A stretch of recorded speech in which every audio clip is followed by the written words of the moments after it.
नमस्कार दोस्तों, आप देख रहे हैं बियॉन्ड बॉर्डर्स और मैं हूं अनुज। हमास और हिजबुल्लाह की टॉप लीडरशिप का लगभग सफाया हो चुका है। इजराइल की जंग के निर्णायक दौर में पहुंचने के साथ ही अब चीन भी खुलकर मैदान में आ चुका है। जिनपिंग ने अपनी सेनाओं को जंग के लिए तैयार होने को कह दिया है। शनिवार के दिन शी जिनपिंग ने PLA की तैयारियों का जायजा लिया। विजिट के दौरान जिनपिंग ने सैनिकों से युद्ध के लिए अपनी तैयारियों को और मजबूत करने का निर्देश दिया। इसके साथ ही जिनपिंग ने परमाणु हथियारों की तैयारियों पर भी निर्देश दिए। अब चीन की जंग किसके खिलाफ होगी, अभी कुछ स्पष्ट कहना नामुमकिन है, क्योंकि चीन कई मोर्चों पर डटा हुआ है। गलवान के बाद से 4 साल से भारत और चीन लाइन ऑफ एक्चुअल कंट्रोल पर एक दूसरे के आमने सामने खड़े हैं।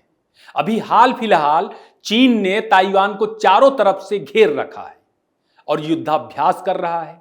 साउथ चाइना सी में भी फिलीपींस के साथ चीन उलझा हुआ है। ताइवान की चीन ने जिस तरह घेराबंदी कर रखी है, माना जा रहा है कि अपनी वन चाइना पॉलिसी के तहत जिनपिंग हमले कर सकता है। ताइवान पर हमले का मतलब है कि अमेरिका पर हमला। अगर ऐसा होता है तो इजराइल हमास और रूस यूक्रेन जंग के साथ यह तीसरा मोर्चा होगा, जिसे आप तीसरा विश्व युद्ध भी कह सकते हैं। चीन की भूमिका हमास के पीछे भी निकल करके आ चुकी है। India middle east Europe economic corridor भी चीन की परेशानी की सबसे बड़ी वजह है। और अब निर्णायक दौर में चीन प्रयास करेगा कि अमेरिका भी किसी जंग में प्रत्यक्ष तौर पर कूदे, ताकि चीनी हित सुरक्षित रखे जा सके। पहले से ही 2 जंगों का बुरा असर समूची दुनिया के कारोबार पर पड़ा है। तीसरा मोर्चा खुलने के बाद भारत चाह कर भी जंग से अछूता नहीं रह पाएगा। आप कह सकते हैं कि भारत भी जंग के मुहाने पर खड़ा है। इजराइल की जंग और ज्यादा भीषण होने के आसार हैं। ईरान प्रॉक्सी के जरिए फिलहाल इजराइल से लड़ रहा है, लेकिन जिस तरह शनिवार की सुबह हिजबुल्लाह ने नेतन्याहू के परिवार को निशाना बनाकर हमला किया, इजराइल मुंहतोड़ जवाब देने आगे आ सकता है। ईरान के मिसाइल हमलों का अभी तक इजराइल ने कोई जवाब नहीं दिया है। दोस्तों, पिछले साल 7 अक्टूबर के दिन इजराइल पर हमला हुआ था। हमले का मास्टरमाइंड याह्या सिनवार मार दिया गया है। सिनवार जिस तरह मारा गया, ना तो इजराइल को भरोसा हुआ कि वह मर चुका है और ना ही हमास को। इजराइल ने पहले कहा कि हो सकता है कि सिनवार मारा जा चुका है। हमास ने कहा इजराइल झूठ फैला रहा है। हमास ने कहा कि हमारे लोग इजरायली मीडिया की बातों पर ध्यान ना दें। बाद में इजराइल ने याह्या का DNA टेस्ट किया और कंफर्म किया कि आतंक का सरगना यानी याह्या सिनवार गीदड़ की तरह ठोक दिया गया। अब तक इजराइल हमास की समूची लीडरशिप को पूरी तरह से तहस नहस कर चुका है। हिजबुल्लाह याह्या के खात्मे के बाद हिजबुल्लाह भारत से भी बदला निकाल रहा है। याह्या सिनवार और इस्माइल हानिया से पहले हमास के टॉप आतंकियों में शामिल मोहम्मद दियेफ, मारवान इस्सा पहले ही IDF के हाथों ठोके जा चुके हैं। हमास को लग रहा था कि सिनवार तो गाजी है, बिना बड़े पैमाने पर धूम धड़ाका के वह कैसे ठोका जा सकता है। दूसरा यह भी हो सकता है कि हमास सिनवार की मौत को अफवाह बता के इजराइल से जंग लड़ रहे आतंकियों का मनोबल ऊंचा रखना चाहता है। गजा पट्टी आज की तारीख में लगभग कब्रिस्तान में तब्दील हो चुका है। सिनवार की मौत पर कोई बड़ी कार्रवाई हमास की तरफ से इजराइल पर नहीं दिखी। कुछ लोग कह रहे हैं कि इजराइल हमास को खिला खिला कर मार रहा है। ऐसा लोग इस वजह से कह रहे होंगे कि शनिवार को इजराइल ने खान यूनिस में मानवीय मदद के तहत खाने पीने का सामान और मेडिकल सप्लाई आसमान से नीचे गिराए। गाजा पट्टी में युद्ध प्रभावित लोगों की मदद के लिए अंतर्राष्ट्रीय राहत सामग्री की खेप भी शनिवार के दिन पहुंची। हमास अब इजराइल का प्रतिरोध करने की स्थिति में नहीं रहा, लेकिन ईरान और उसके पालतू आतंकी संगठनों ने जरूर सिनवार के खात्मे पर प्रतिक्रिया व्यक्त की है। ईरान की सेना ने सिनवार को यहूदियों से जंग में कौम का शहीद करार दिया है।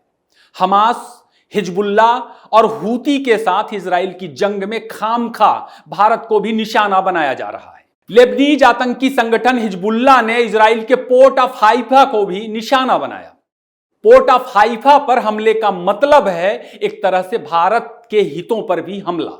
शनिवार की सुबह हाइफा और इजराइल के उत्तरी इलाकों पर हिजबुल्लाह ने 55 प्रोजेक्टाइल लॉन्च किए हैं, जिसकी वजह से लोगों को भूमिगत होना पड़ा।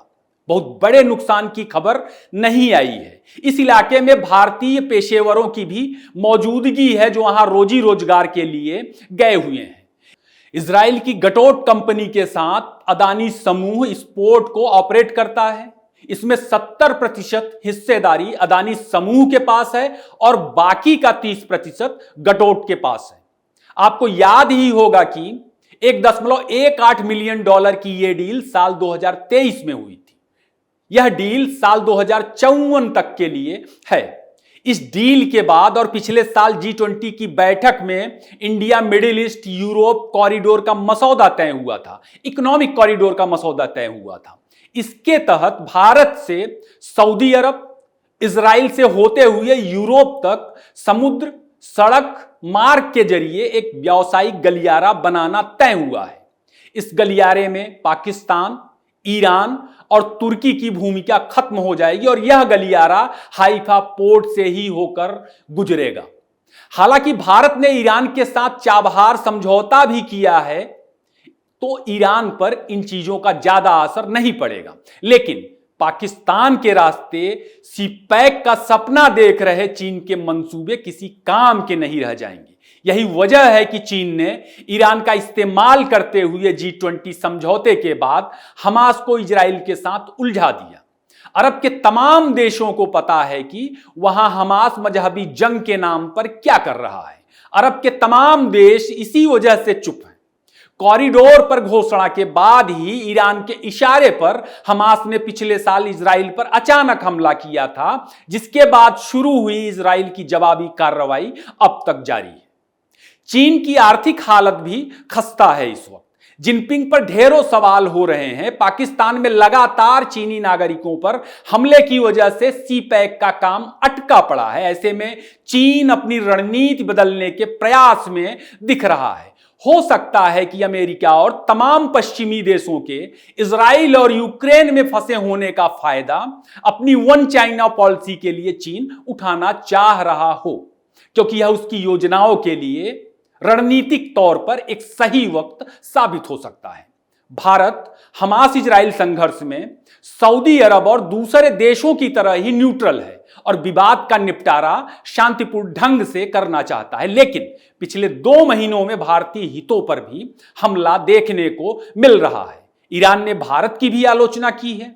असदुद्दीन ओवैसी ने इजराइल की मदद के आरोप लगाए भारत सरकार पर और प्रियंका गांधी ने भी हमास का नाम तो नहीं लिया, लेकिन फिलिस्तीन के नाम पर लगभग वही काम किया जो ओवैसी कर रहे थे।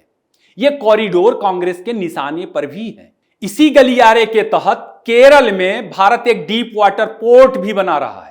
इस डीप वाटर पोर्ट को देश के सभी हिस्सों से जोड़ने के लिए, सभी राज्यों से जोड़ने के लिए हाईवे भी बनाया जा रहा है, ताकि भारत के तमाम राज्य अपने उत्पादों को अरब और यूरोप के दूसरे राज्यों में भेज सके। लेकिन कांग्रेस इन्वायरमेंटल कंसर्न का स्वांग रचकर डीप वाटर पोर्ट और निर्माणाधीन हाईवेज का भी विरोध कर रहा है। राहुल गांधी की भारत जोड़ो यात्रा जब केरल पहुंची थी, उस वक्त योगेंद्र यादव और कांग्रेस के तमाम एनजीओ बाज नेताओं ने इन परियोजनाओं को बंद करने की मांग की थी। समझ नहीं आता कि कांग्रेस किसके साथ खड़ी है, जबकि भारत की कोई भूमिका नहीं होने के बावजूद इजराइल से संघर्ष के नाम पर भारतीय हितों पर भी हमला किया जा रहा है। भारत भी जंग के बीचों बीच खड़ा है। आज के लिए बस इतना ही। वीडियो आपको कैसा लगा अपनी प्रतिक्रियाओं में जरूर बताएं। इसे लाइक करें, शेयर करें। आपने इतना समय दिया, आपका बहुत बहुत धन्यवाद।